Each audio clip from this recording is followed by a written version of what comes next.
Hello all, welcome back to our YouTube channel. Guys, ఈ వీడియోలో మనం టీజీపీఎస్సీ గ్రూప్ 2 ఎకానమీ పేపర్ని అంటే పేపర్ 3ని ఎట్లా ప్రిపేర్ అవ్వాలి, లైక్ ఏవేవి టాపిక్స్ చదవాలి, ఏవేవి ఇంపార్టెంట్ థీమ్స్ ఉన్నాయి, మనకి ఇప్పుడు ప్రజెంట్ ఇంకా తక్కువ టైం ఉంది కదా, 25 days ప్లాన్ ఎట్లా ఉంటుంది అని చెప్పేసి ఎకానమీకి స్పెషల్గా చాలామంది దీంట్లోనే భయపడతారు, కన్ఫ్యూజ్ అవుతారు. అండ్ రిసోర్సెస్ ఏంటి, ఎట్లా ప్రిపేర్ అవుదాం అని చెప్పేసి ఈ వీడియోలో డిస్కస్ చేద్దాం. నేను ఆల్రెడీ నిన్న 25 days ప్లాన్ బ్రీఫ్గా డిస్కస్ చేసిన, ఎక్స్ప్లెయిన్ చేసిన. సో మనకి పేపర్ 3లో ఎకానమీకి 6 days టైం ఉంటుంది. మరి ఈ 6 days టైంని మనం ఎట్లా చదవాలి, ఎట్లా యూటిలైజ్ చేసుకోవాలి అని, ఎంత ఈజీగా గుర్తుండేలా చదవాలి, ఏమేమి టాపిక్స్ చదవాలి అని చెప్పేసి దీంట్లో చూద్దాం. సో చిన్నగా చెప్పేస్తా. రిసోర్సెస్ అంటున్నారు కదా చాలామంది. ఫస్ట్ అండ్ ఫార్మోస్ట్ థింగ్, ఎవరైతే ఎప్పటి నుండో ప్రిపేర్ అవుతున్నారో వాళ్ళకి ఆల్మోస్ట్ తెలిసే ఉంటుంది, ఎన్సీఆర్టీస్ ఫాలో అవ్వండి. ఇప్పటికీ టైం ఉంది కాబట్టి నాకు తెలిసి ఎన్సీఆర్టీస్ చాలా నీట్గా అండ్ క్లియర్గా ఉంటుంది. ప్రతి ఒక్క బేసిక్ క్యాండిడేట్కి కూడా, అంటే యావరేజ్ స్టూడెంట్, బిలో యావరేజ్ స్టూడెంట్కి కూడా ఈజీగా అర్థమైపోతుంది. క్లాస్ 10thలో సెకండ్ చాప్టర్ ఉంది.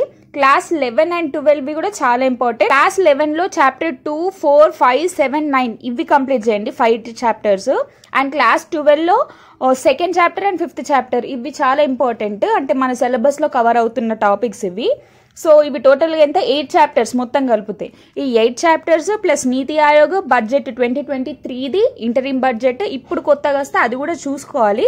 ఎందుకంటే మనకి స్టాటిక్ మొత్తం సేమ్ ఉంటుంది. బడ్జెట్లో ఏదైతే డాటాస్ ఉంటాయో, లేకపోతే ఏదైనా కొత్త ఏమైనా ఇంప్లిమెంటేషన్స్ ఏమన్నా ఉంటే అది చూసుకోవాలి అంతే.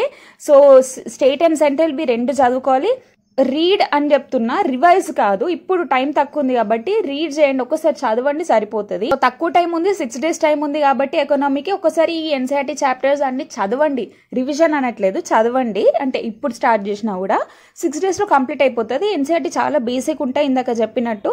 ఎంత యావరేజ్ స్టూడెంట్ అయినా, బిలో యావరేజ్ అయినా, లో స్టూడెంట్ అయినా కూడా అర్థమవుతుంది. సో మనం ఫస్ట్ అది చూసుకోవాలి. సెకండ్ థింగ్ ఏంటి అని అంటే, మనకి మనీ అండ్ బ్యాంకింగ్, టాక్సేషన్ లాంటి టాపిక్స్ సిలబస్లో లేవు. సో అనవసరంగా అవి చదివి టైం వేస్ట్ చేసుకోకండి. దెన్ దాని తర్వాత మనం ఎక్కువగా ఫోకస్ చేయాల్సిన టాపిక్ ఏంటంటే నేషనల్ ఇన్కమ్ ఒకటి. ఇన్ఫ్లేషన్ గురించి చూసుకోండి ఒక్కసారి.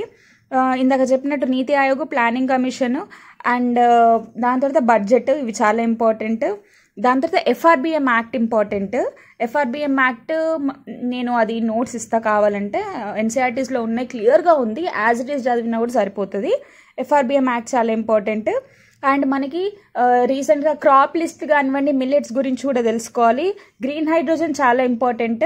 అండ్ పాపులేషన్ రిపోర్ట్స్, నిన్ననే కదా వరల్డ్ పాపులేషన్ డే అయింది. సో దానికి సంబంధించిన రిపోర్ట్స్ కానివ్వండి, సెన్సెస్ కానివ్వండి, అండ్ 2011 సెన్సెస్, డెమోగ్రఫీ, పావర్టీ గురించి, అన్ఎంప్లాయ్మెంట్ గురించి, and sustainable development goals 1 to 17 ఖచ్చితంగా రావాలి.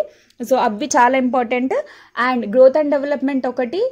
రెసిప్ట్స్ గురించి, revenue receipts, capital receipts, revenue expenditure, capital expenditure ఉంటుంది కదా, సో అవి చూసుకోవాలి ఖచ్చితంగా. ఇవి ఎక్కువ ఫోకస్ చేయాల్సిన టాపిక్స్. అండ్ మనకి ఇంకేదన్నా కరెంట్ అఫైర్స్కి సంబంధించి, లైక్ ఏదైనా రిపోర్ట్స్ ఇచ్చినా కూడా, వరల్డ్ బ్యాంక్ రిపోర్ట్స్ కానీ, ఐఎంఎఫ్వి కానీ, అంటే కరెంట్ అఫైర్స్కి రిలేటెడ్గా ఏమున్నా కూడా అడిగే ఛాన్సెస్ ఉంటాయి. ఎందుకంటే ఒక పేపర్ మొత్తం ఎకానమీకి సంబంధించే కాబట్టి అడిగే ఛాన్సెస్ ఉంటాయి. తెలంగాణ ఎకానమీకి కన్ఫ్యూజ్ అవుతున్నారు. ఐ నో రిసోర్సెస్ చాలా తక్కువ ఉన్నాయి, బట్ స్టిల్ ఉన్న రిసోర్సెస్ని యూటిలైజ్ చేసుకోండి. బికాస్ టైం తక్కువ ఉంది అండ్ అంటే ఏది చదివినా ఇప్పుడు గుర్తుండదు. సో ఒకసారి చదవండి, దాని తర్వాత అదే రివిజన్ చేయండి, రిపీటెడ్గా రివిజన్ చేయండి. నాకు తెలిసి సఫిషియంట్ అయితే 6 days ఎకానమీకి మంచి ఇంట్రెస్ట్ పెట్టి చదవండి. Of course it is a dry subject, చాలా మందికి అది నచ్చదు, బోరింగ్ అనిపిస్తుంది. టైం లేదు కాబట్టి ఇంట్రెస్ట్ ఉన్నా లేకపోయినా, నచ్చినా నచ్చకపోయినా చదవాలి. కాకపోతే ఫోకస్ చేసి చదవండి, ఆటోమేటిక్గా సబ్జెక్ట్ ఇంట్రెస్ట్ వస్తుంది. ఐ గెస్ ఎన్సీఆర్టీ చదివితే మాత్రం ఖచ్చితంగా సిలబస్ కవర్ అవుతుంది. ఎట్ ద సేమ్ టైం మనకి ఇంట్రెస్ట్ ఆటోమేటిక్గా బిల్డ్ అవుతుంది. నేను ఇంతకుముందు వీడియోస్లో కూడా చెప్పిన, ఎకానమీ నాకు కూడా అస్సలు నచ్చదు, డ్రై సబ్జెక్ట్, బోరింగ్ సబ్జెక్ట్ అని. బట్ ఎప్పుడైతే ఎన్సీఆర్టీస్ చదవడం స్టార్ట్ చేసినానో మంచిగా అనిపించింది. సో మీరు కూడా ఫాలో అవ్వండి. I hope you like the video. Please do like, share, comment and subscribe to my channel. Thank you.